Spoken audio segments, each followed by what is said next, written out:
Swadika, it's great to see you for another edition of Newsline. We're broadcasting live on NBT Radio Thailand FM 88 and on NBT World. It's Tuesday and the date is June 16th, and you're with me, Sandrahan Utsaha.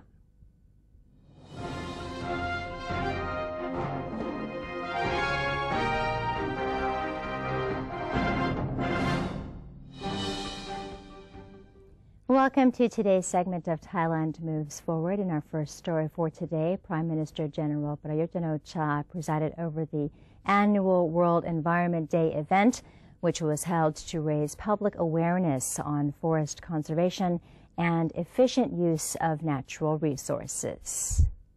The event was staged under the theme 7 Billion Dreams and Hearts to commemorate World Environment Day, which is celebrated globally every year on June 5th. The premier addressed the crowd in a keynote speech, saying the number of natural disasters in the country is a direct result of deforestation and misused water resources. He urged the Thai people to band together by conserving water supplies, ceasing land encroachment, and efficiently managing their waste. Waste management is of particular concern as waste generation continues to grow at an alarming rate. General Prayut also appealed to farmers in rural areas to stop growing crops twice a year due to a severe lack of water. He urged farmers to heed the government's warning before the water situation worsens. During the event, he observed an important signing of a plastic bag ban agreement. The deal is meant to raise public awareness of the dangers of overusing plastics in their daily lives. The government is asking the public to use water sparingly and efficiently. Prime Minister General Prayut Chan-o-cha has expressed deep concern over the country's current water situation and has asked for people's cooperation in using water wisely, since there has been insufficient recent rainfall to replenish supplies, resulting in dams nationwide holding a lower than usual amount of water. In some cases, only 30% of the dam's capacity. In the Central Region Water Basin, only 9% of stored water is available for purposes including agricultural use, people's domestic usage, and tap water supplies, as well as providing fresh water for government authorities to flush salt water out of river systems. The government is seeking public cooperation in conserving water during the current period, as rainfall is still scarce and the amount of water held in reservoirs continues to dwindle. Major General Sansan Gaukamnut, the deputy government spokesman, revealed that all provincial governors have been asked to encourage the public to conserve water for their own benefit. He indicated that water conservation was currently needed in order to prevent disruptions to daily activities and to preserve the available water reserve in reservoirs. Farmers have been asked to delay the planting of water-intensive crops until rainfall becomes more abundant.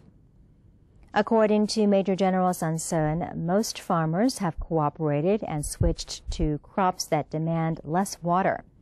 However, farmers who failed to follow the recommendation of officials have begun to see damage to their crops as a result of the lack of water.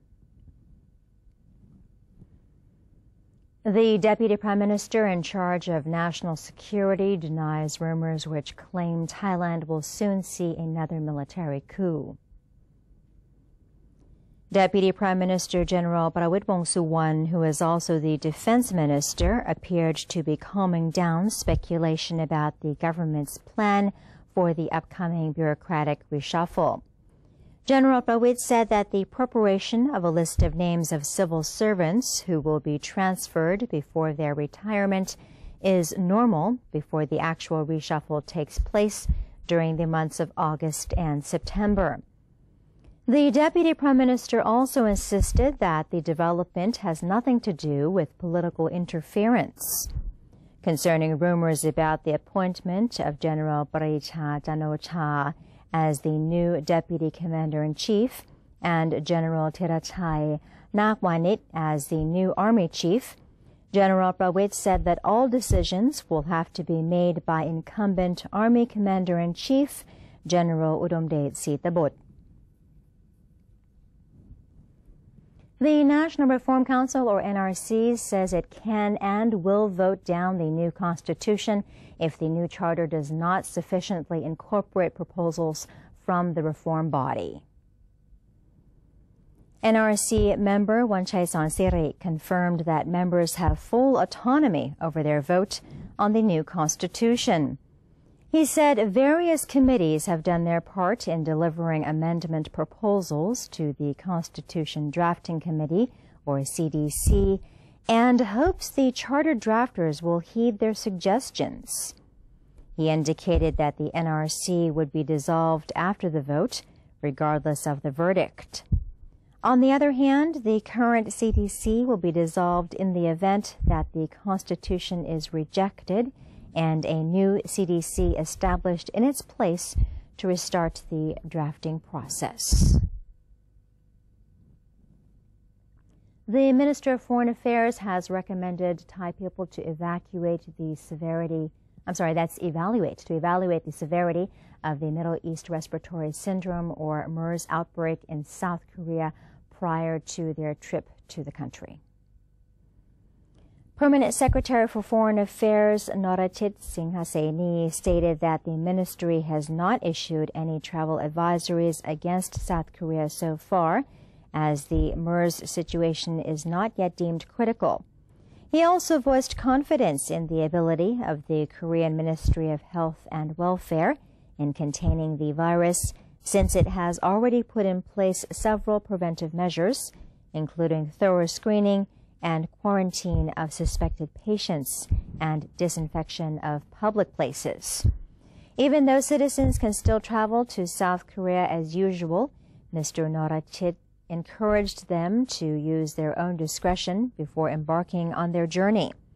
He suggested that the urgency of the trip and the severity of the outbreak be taken into account. The Ministry of Transport has revealed that specialists from Japan will be sent in to train Thai staff on rail system management, while indicating that conclusions on railway cooperation projects will be reached in July.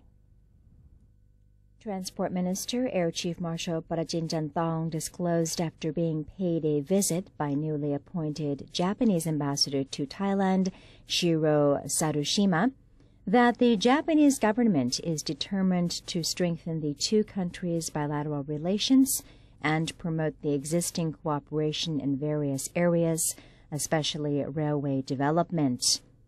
He cited the ambassador as saying world standard technologies and safety systems will be applied to both high-speed and dual-track rail projects of Thailand. Furthermore, a team of Japanese experts will come in to organize workshops on railway management for Thai officials in the near future. Air Chief Marshal Parajin added that Japan has also confirmed its full support for the construction of the Red Line electric train system on the Bangsu-Rangsit and Bangsu-Talinchan sections. Thai officials have explained local farmers' practice of soaking durian in turmeric solutions to Hong Kong authorities after the latter imposed a ban on Thai durian following the detection of turmeric use. According to Duangkamon Jianbut, spokesperson to the Ministry of Commerce, Thai officials at the International Trade Promotion Office in Hong Kong have explained to Hong Kong officials that the non-harmful turmeric solution is used to preserve the quality of color and texture of durian skin. Relevant Thai agencies have been asked to provide Hong Kong authorities with confirmation over the non-harmful nature of the practice. As for the detection of the fruit ripening agent ethylene in the Thai durian imported to Hong Kong, Ms. Duangkamon explained that the durian in question were produced in Thailand but shipped to Hong Kong via China. Following yesterday's story on the work of top entrepreneurs successfully exporting their products to overseas markets, today our reporter is still in Chiang Mai and received this exclusive interview with fashion gurus and export experts who offer guidance on how to enhance the appeal of OTOP products to suit the taste of buyers in Western markets.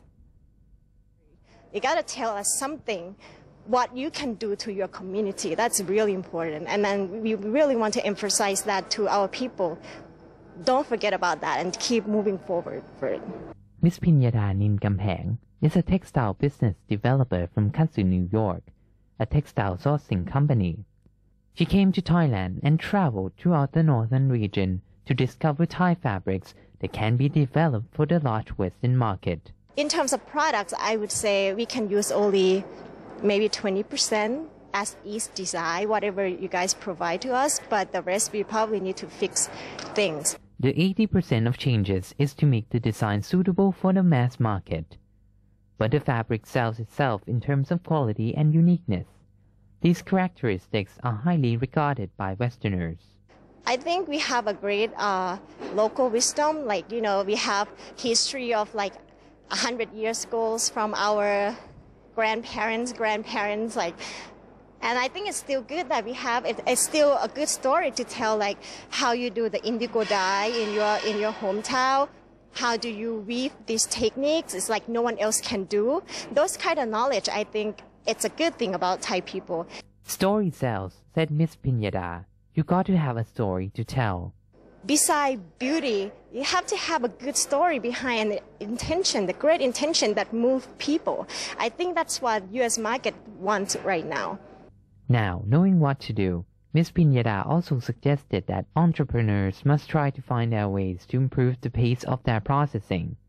Lastly, the entrepreneurs should also develop their own unique design, because the majority of Thai entrepreneurs have a tendency to copy whatever they find will sell well, such as an elephant motif.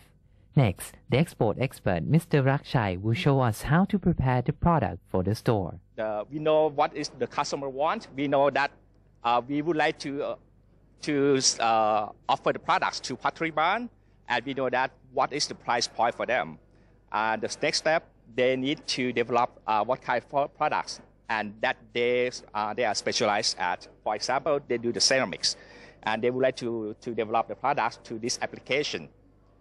Okay, they got the price point is about $20 for the FOB price, and after that, they need to develop the right price and differentiate the materials and the price point, the materials, and the conversion period, how to get the production right at the right time. And after that, they need to do the presentation for the customers. Mr. Rakshai added that entrepreneurs should look into alternative ways to market their product, not just go to trade shows, as there are many other ways to get their product onto the shelves, such as contacting the mass merchants, chain stores, department stores, placing their products online and in mail catalog, and boutique retail stores, as well as offering their raw materials to be used by high-end designer brands. There are so much opportunity when you really look to it. Panosi Sinsap, NBG World, Chiang Mai. Thank you to Kumpana for that report, and that is the end of today's edition of Thailand Moves Forward. It's time for a quick break, but first here's a look at the exchange rates and the commodity prices.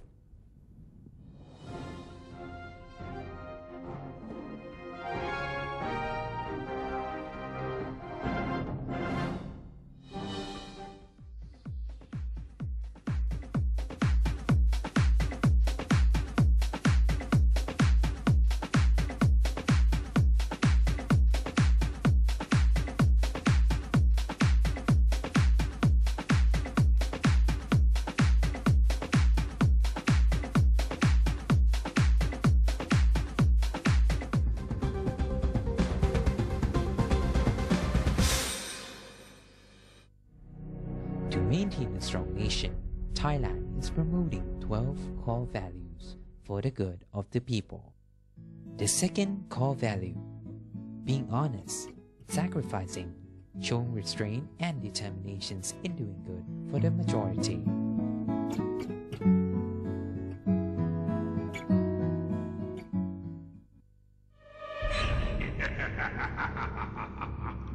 Even if we don't see them, they are amongst us. And they're hungry.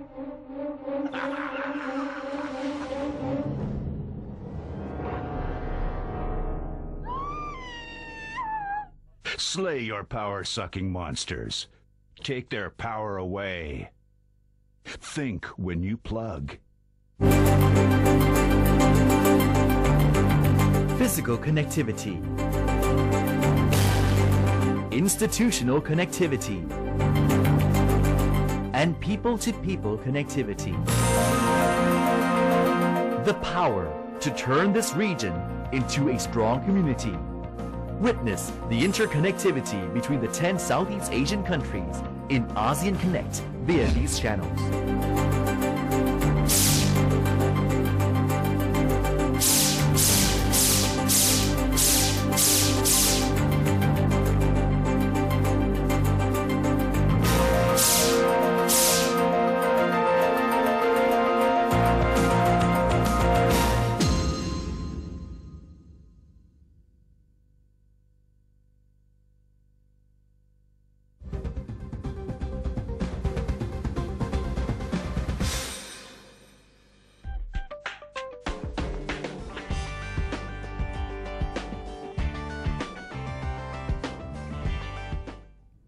Welcome back. You're watching Newsline. The Ministry of Public Health is urging families to destroy mosquito breeding grounds every 7 days in an attempt to keep dengue fever at bay during the rainy season.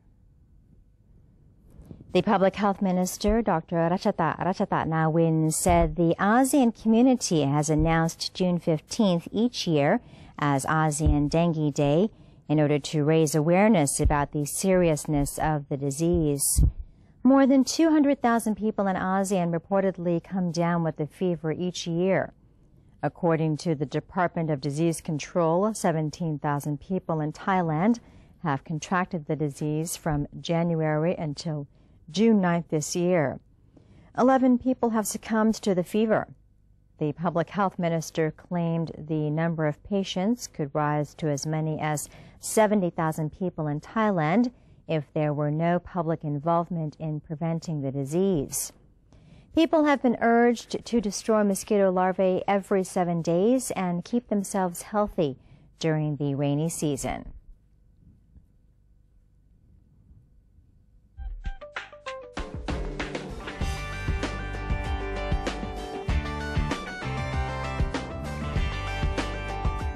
Let's now have a look at news from around the world. Greece and its creditors hardened their stances on Monday after the collapse of talks aimed at preventing a default and possible euro exit, prompting Germany's EU commissioner to say the time had come to prepare for a state of emergency. Prime Minister Alexis Tsipras ignored pleas from European leaders to act fast. Instead, he blamed creditors for Sunday's breakdown of the cash for reform talks, the biggest setback in long-running negotiations to unlock aid. He said his government had a responsibility to defend Greece's dignity and would resist demands for further pension cuts. Athens now has just 2 weeks to find a way out of the impasse before it faces a 1.6 billion euro repayment due to the International Monetary Fund, potentially leaving it out of cash, unable to borrow and dangling on the edge of the currency area. The European Commission said it would only resume mediation efforts if Greece put forward new proposals, while the Greek government spokesman said Athens was sticking to its rejection of wage and pension cuts and higher taxes on basic goods. More people were evacuated in Indonesia on Monday, 2 days after a powerful eruption at Mount Sinabung, as the local authority warned of high volcanic activity. Hot ashes were still emerging from the crater after its latest eruption over the weekend. A researcher at the Volcano Observation Station said the volcano remains very active. Mount Sinabung is one of nearly 130 active volcanoes in Indonesia, which stands along the Ring of Fire volcanic belt around the shores of the Pacific Ocean. The volcano has become increasingly active in recent years, and Indonesian authorities rated it at danger level, the highest level for volcanic activity since early this month. No casualties were reported from Saturday's eruption, as most of the residents near the area have been evacuated. Tens of thousands of residents have been evacuated since it erupted in February 2014, when it killed 11 people. And Nepal reopened hundreds of earthquake-damaged monuments at heritage sites on Monday, trying to draw visitors back to the Himalayan nation less than 2 months after the devastating tremors, there were 2 of them, killed about 8,800 people. The cash-strapped government opted to push ahead with their reopening despite cautionary statements issued by UNESCO last week that visitors to the ruins should reconsider the necessity of visiting those sites because they were still in a precarious state. Besh Narayan Dahal, chief of the government's archaeology department, said many of the structures were now safe and visitors would be required to wear safety helmets in places that might be insecure. But at the ceremony marking the opening of Bhaktapur, a 12th century town 20 kilometers east of the capital Kathmandu, officials and supporters sought to make the best of a bleak situation. Japanese musician Yuaki, after singing a traditional Nepalese song, drew on his experience of earthquakes in Japan and pledged his continued support in the aftermath. And that's all we have for you in this edition of Newsline. If you have any comments or suggestions, please feel free to email them to us at newsline.nbt@gmail.com.